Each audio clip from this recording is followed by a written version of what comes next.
Hello, and welcome to Inside the Mind of a Hacker, How a Light Bulb Almost Stopped Christmas. If you're joining us live, our speaker is in the Slido chat discussion area right now answering your questions. For audio or video issues, please click the technical support button below.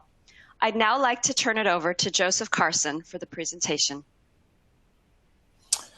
Excellent. Many thanks for the introduction. It's a pleasure to be here, and I'm really excited about this session. This is something that I really enjoy doing, and it's great to be back again with RSA. It's a pleasure to be speaking with you. I like to share my experiences. I like to share my knowledge with you, and this is really taking you down a real live world penetration test and an ethical hack. And it's really taking you also inside my mind and thoughts of how I think when I'm actually carrying out planning and preparing to do a penetration test. And this kind of takes you down this journey of how a light bulb almost stopped Christmas. So it's really interesting, and hopefully it'll be some lessons learned and eye-opener for you. So let's get started. Let's take you down this journey. So first thing is, my name is Joseph Carson. I'm joining you here from Tallinn, Estonia, so halfway across the world. I'm the chief security scientist at a company called Thycotic, and I've been in the industry for a long time, more than 25 years. I have a multi-award-winning cybersecurity professional, frequent speaker at events, normally in person live. Last year I did over 80 events and more than 100 days on the road. But this year is very different. So really excited to be able to have the opportunity to do these virtually in digital formats, which I think is a great way to continue making sure we share the knowledge and create the community that's very important in the industry. And also been an author of several books as well. So when I started off in the industry many years ago, one of the things is that really, security for me hasn't really changed much. A lot of the technology and the way we deliver things has changed, but security itself hasn't really changed much at all.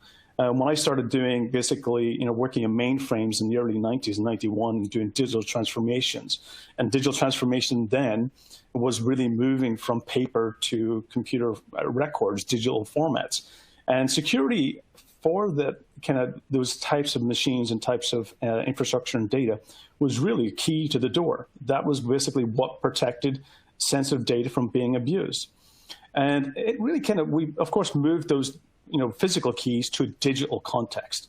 So we have moved to more digital locks and keys, but the security itself is really all about protecting the data, protecting the sensitivity, and making sure it's only available to those who are authorized. So for me, it really hasn't changed much. The pendulum has changed in where we do the compute power, where we do basically the storage and how we process things. But in regards to security, we really need to evolve. We really need to adapt to a lot of the changing world. So when we think about, I look at this, we've really industrialized a lot of things we do. We really talk about the industrial internet of the IoT, Internet of Things. And for me, to be honest, the Internet of Things is what I've always been doing. It's connecting computers to a network. It's making them communicate to each other. And the Internet of Things is basically just more devices being connected. And what that really looking at is that the devices have changed.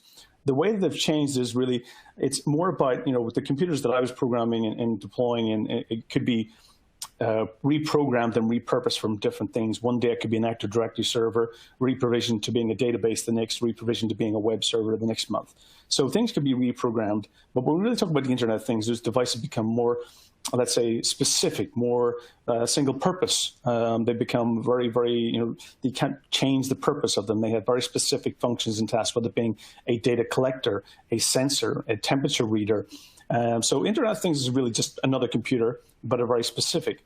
And even humans as ourselves, we get into looking at, we're wearing a lot of devices, a lot of wearable devices such as health devices, even your mobile phone in your pocket.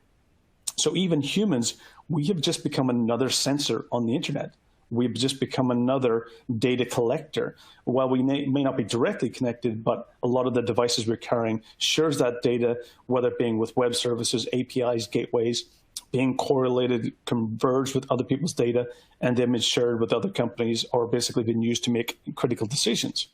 So when I look at that, yes, the Internet of Things is basically just another type of connected device.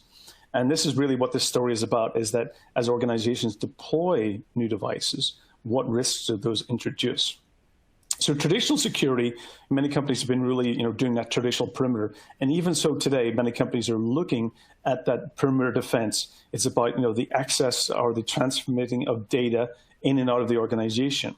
And what really protected was things around firewalls and DMZs and network perimeter devices, IDSs, and really making it about the access controls to gaining access. But that perimeter has very fundamental flaws, is because you're really looking at basically one access point, one door, the internet point. And you really can't be sure as when anyone passes that or gets authorized, and when they're inside the network, it becomes very difficult to make sure that they're not abusing their rights. And also with cloud and mobility, it really blurs those perimeters, because now every person walking into your office is an internet access point. They've got an internet access point in their pocket, and therefore data can leave your organization in very many different kind of aspects and very different directions. And if we look at many of the data breaches are resulting from stolen credentials. And we even look at recent reports that even showed that even with cloud computing, 77% of the cloud computing data breaches were a result of basically credential stuffing. So this is still a common way that attackers use to gain access. And then, of course, the defenses, even myself in my years of doing network security and doing things like antivirus, one of the things that we ended up looking at was defense in depth, doing security like an onion, adding more perimeter controls, trusted insider, doing basically data insecure vaults, looking at additional DMZs and multiple segmentation of those networks, IDSs and IPSs and even SIEMs. And this meant that we actually added multiple segmentations of the network. It could have been between layers, between the internet itself and the internal private network, or it could have been basically segmentation of things like production, UAT, test environments, BYOD networks, and so forth, to minimize data sharing across those different sensitive, or even server backend and client front end. You had different layers that was actually segmenting and protecting what was really important to your organization. But attackers got smart. Attackers got really kind of looking at how we kind of prioritize and how we did our security. And simply what they started doing is rather than going directly to our door and trying to gain access, what they did was simply stealing trusted insiders, credentials and privileges by targeting the people when they're outside of the organization and their actually social lives. What they were looking for was basically stealing that information and be able to use those usernames and credentials to basically bypass all the security controls that organizations have put in place. And this really makes it complicated, because one you basically have is that the security defenses are looking for those untrusted, unauthorized users. And when basically an attacker puts the coat or puts the uniform on of an employee, they look like they should be there. They look that they should be in the network. And therefore security basically becomes unusable when basically authenticated trusted credentials are being used. And we really start looking at things like behavior analyzing and looking at ways to actually mitigate and more complicated ways to really defend and identify those. And this becomes a common way, and ultimately what happens is the attacker cannot gain access. So one of the things I recommend, and this is one of the reasons for this presentation session today, is I always recommend looking at hacker techniques. It's critically important how cyber criminals target their basically victims. And it's really important to understand that I myself classify myself as a hacker. And majority of hackers out there in the world, they're actually doing good things. They're actually helping organizations and using their skills for good. And there is those few hackers out there that really are the criminals, the ones that's abusing their actually skills for illegitimate, illegal ways. But I always say that it's important to put yourself in the mind of those. Understand about what's their motivations and the techniques they use. Because understanding hacker techniques is the best way to defend. If you know how they target your organizations, that's the way that you can actually make sure that you can actually reduce the risk from those areas. And it's also understanding and translating those into business actually risks is the best way to get security budget. So let me take you through this journey.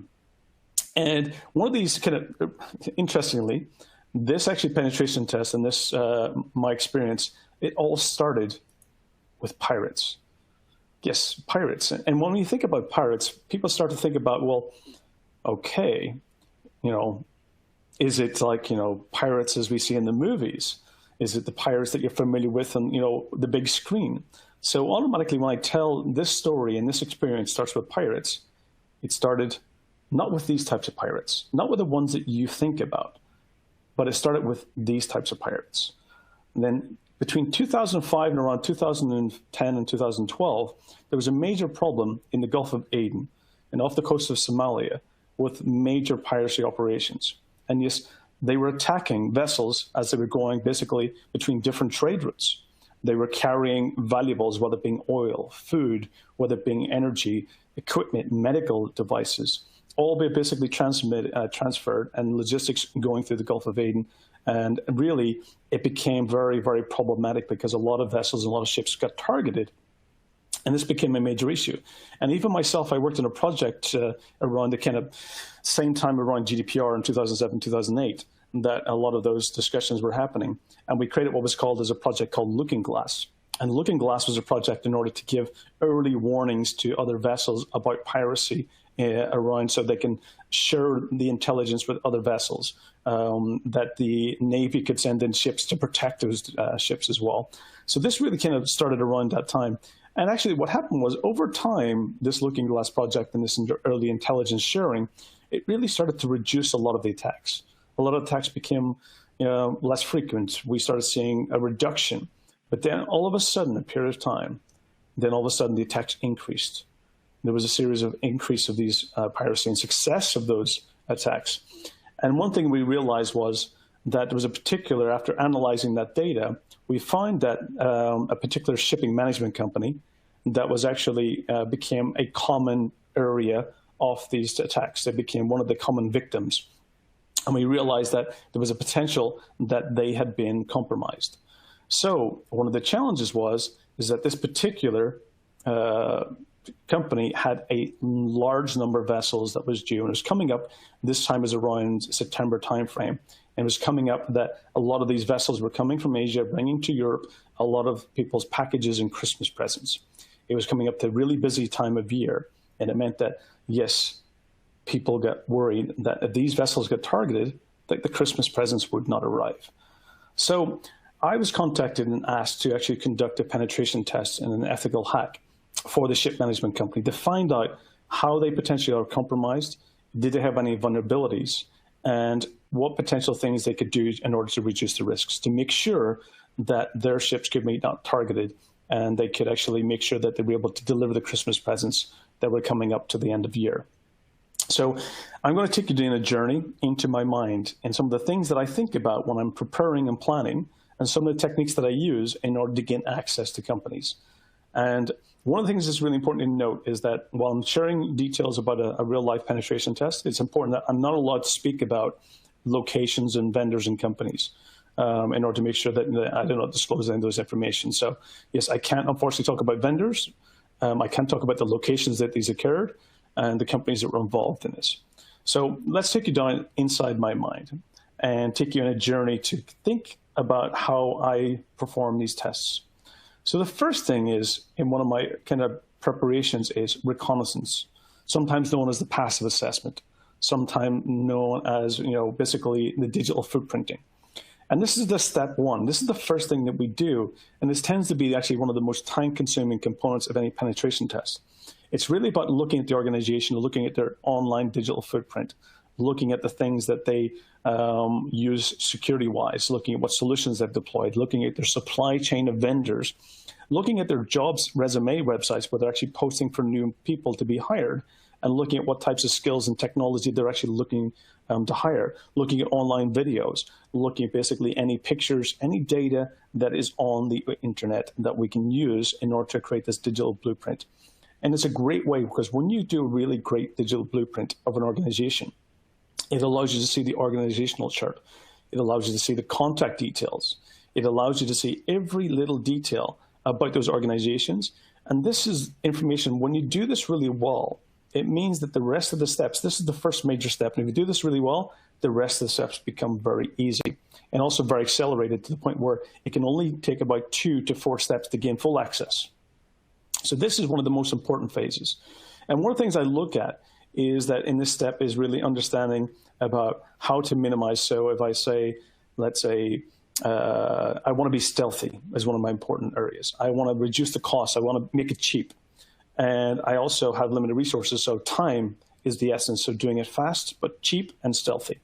And also not introducing anything new as well. So reconnaissance is one of those important phases. And one of the most common routes that many pen testers and ethical hackers take today is using phishing scams. using social engineering. It's one of the most common techniques, and it's what most cyber criminals are also using. So it's one of the things we look at is what phishing scams can be successful. And one of the things I've done numerous times is that in these phishing scams is really understanding about which ones work well. And in this particular one that's been done many times in the past is using things like images in emails. And it looks like an attachment. People receive these emails all the time from what looks like to be a legitimate source, but really it's a phishing scam trying to gain access to username and password. And this particular one, basically by clicking on the actual attachment, what it does is it basically opens up into a page where you actually is asking for your username and password. And this is something that most employees, most people see commonly. They'll see and they'll basically enter it in, it looks legitimate. And what they're simply doing is handing over the username and password to an attacker. And this is one of the most common ways in order to basically gain that one foot in the door to gaining access to organizations. So what happens is the most that I've used in the past, similar ones, is really what we're looking for is asking people for their passwords. And most common that I've seen, at least recently been used, and some that I've used in the past myself, is things like speeding tickets, parking fines, looking things around health insurance, even payment information. And ones that's been used very commonly in recent times has been around things like COVID-19. We've seen an increase in usage of delivery scams where people are doing a lot of online shopping. We've also seen an increase in unsubscribes and IT surveys. And even one that I've enjoyed using even myself in the past couple of years is bad phishing emails. These are the emails that actually, when you receive them, it actually looks like it's a phishing email. But at the bottom of that email, there's a footer that says, this is coming from an external source. It looks like a phishing scam. We would request you to report this to your security team in order for further analysis. Click here to report this phishing scam. But actually, the click here and that sub footer in the email is the scam itself. So really looking to abuse that security tools and security techniques in order to abuse people's trust. And these are some of the most common things that happens. And what you're really doing with phishing scams is abusing the time, that urgency to do something immediately, to make sure that there's a fear element, and money. And going back to the one before, using things like speeding tickets. Speeding tickets, I've done one in a government agency where basically one of the requests was, can I do 100% success? And by doing speeding tickets, issued the speeding tickets 5:30 p.m. on a Friday afternoon. And what happened was that basically it meant that if they tried to contact the transportation agency, it's closed. So only open Monday to Friday, 9 to 5. So they can't verify it. And also meant that basically people wanted to get home. People do things in order to finish work and get home quickly. And it meant there was a fear of being illegal as well because it was a speeding ticket. And what happens is if they didn't verify and accept and acknowledge the speeding ticket, in 24 hours, it would actually double the fine. So there's impact of money. So by Monday morning, 99% of the people actually clicked on that link. 99% success. And ultimately, people's jobs, people's jobs in many cases is to click on things. So we wanted to know what the one person didn't click on. And ultimately, it was the one person who actually didn't look at their email until Monday. So sometimes it's always important to understand about why people don't click on things. So as I was preparing for this particular penetration test on a ship management company, one of the things I kind of realized was that we were going to use a similar technique. We had already prepared the phishing campaign. There was a team that was on a location close to the headquarters of the ship management company. We'd rented an apartment. We'd set up our techniques. We'd set up our lab, all the things about gathering intelligence information. It was all in preparation. And everything was going to plan. Everything was all ready to be launched, and the campaign was set. And then one of the team members, it was a pretty new member of the team, of the red team, decided that would it be actually okay to do a perimeter walk, to walk around basically the actual office of the target.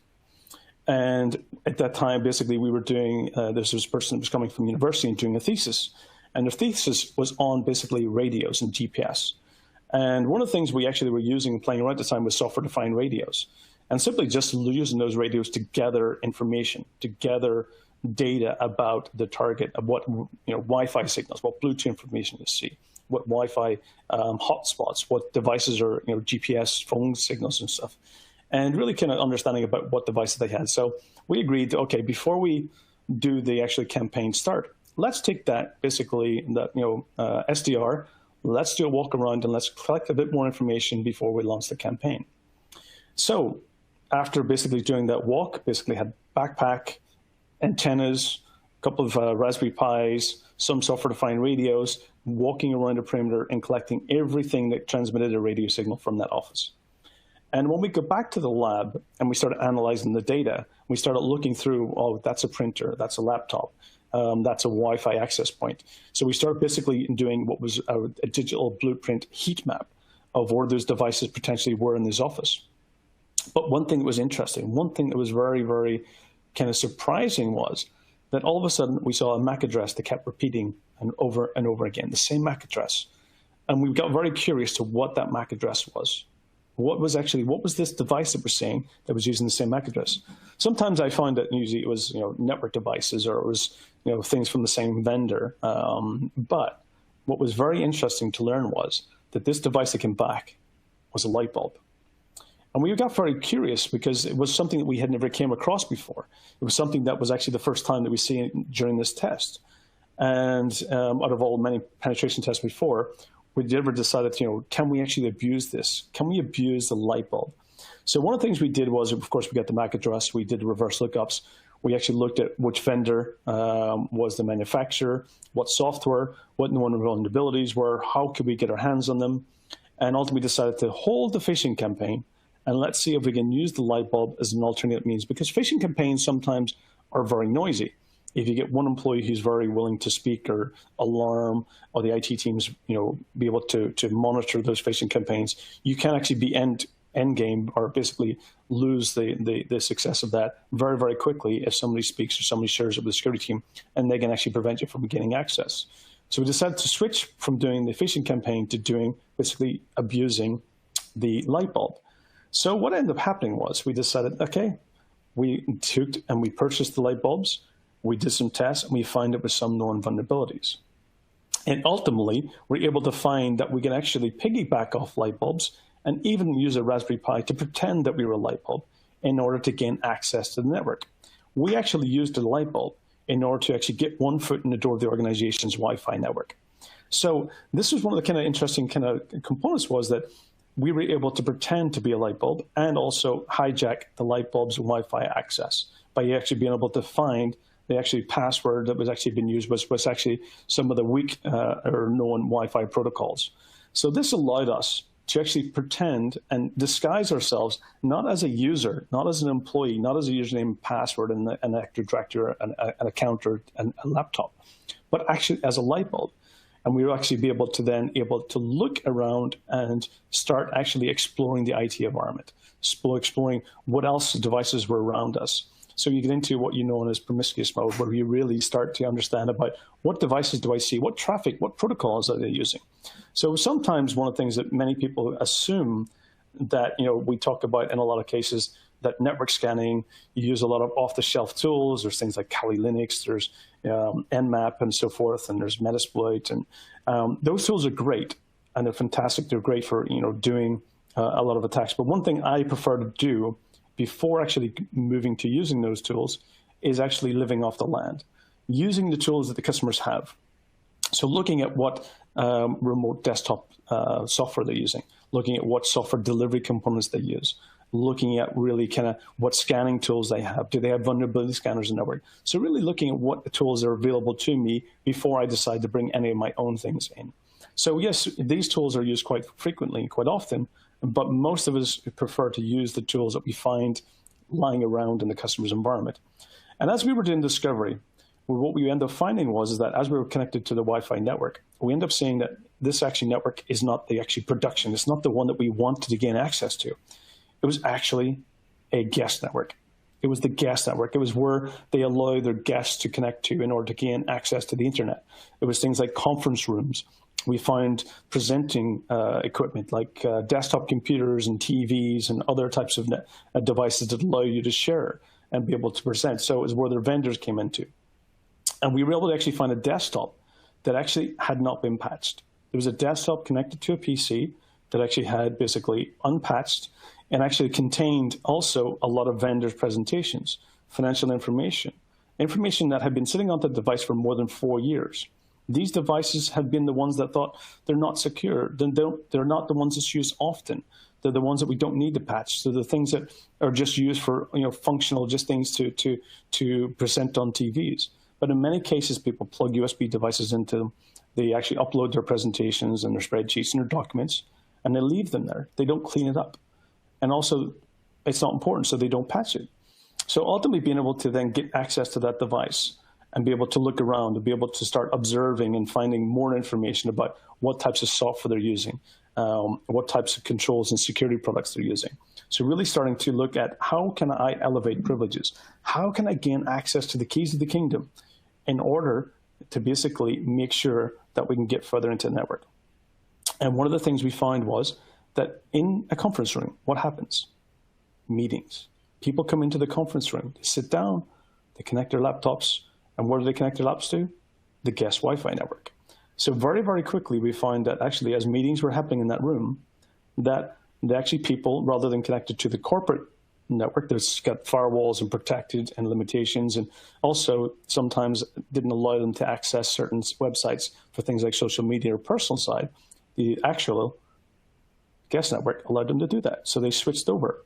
And one thing we ended up finding was the local administrator password of the presentation system that we were on was the same local administrator password as their corporate laptops, allowing us to basically jump from one to the other and installing a remote access tool that allowed us basically, when that person ended up moving and disconnecting from the meeting and going back into their desk, it allowed us to elevate the privileges. So that's one of the kind of easy things in it. Within 4 steps, we'd already full access to network. That allowed us to maintain access. So when they took that laptop across to the main network, it actually made a call home, allowing us basically to reconnect back into the device. Now, from our point, we're basically looking at how we can maintain and gain access and then report the things that we find. If it was a malicious actor, of course, they're looking to conduct malicious activity. And ultimately, what a malicious actor is trying to do is cover their tracks. They're really looking at how they can hide their tracks, get out very, very quickly, and ultimately, basically, you don't even know they were there. So in many cases, they do things like misdirection. And I've even seen ransomware cases being a result of attackers hiding their tracks, hiding the fact that they stole data from organizations.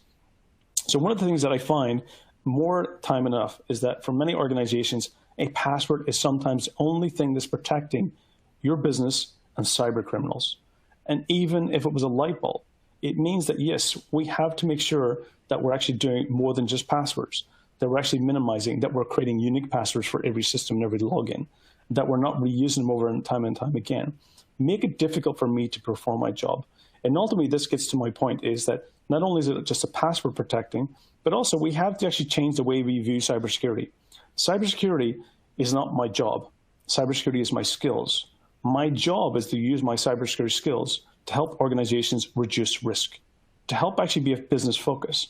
So everything from those light bulbs being installed, they should have actually had a risk assessment done into knowing how to patch them, how to secure them, how to keep them updated. And ultimately, the key takeaways from this is the lessons that I learned, and hopefully that you will learn from this real live penetration test against a light bulb, is that a risk assessment should be done for all IoT devices. And it should be focused around the actual functionality of what that device actually does and what its purpose is. The criticality of segmentation of networks is critical. Do those light bulbs need to be in the same network as the Wi-Fi access? Patching systems and updating all systems. Updating, make sure you actually secure them, patch them, because even if it's a presentation machine, that could be me getting one foot in the door. And again, strong, unique passwords. Don't have every single password being the same. That allows me to jump from machine to machine to machine. And again, business and people-centric. Create a cybersecurity culture. The more that you actually create people being your frontline support, frontline detectors, the more difficult it is for me to be successful. I hope this has been informative for you. I hope it's been educational and somewhat maybe entertaining. But again, it's been a pleasure. I hope to see you again in person and or maybe future digital events. So again, thank you for RSA for having me. Love being able to share my experience. And again, stay safe, stay secure, and be safe on the internet. Thank you.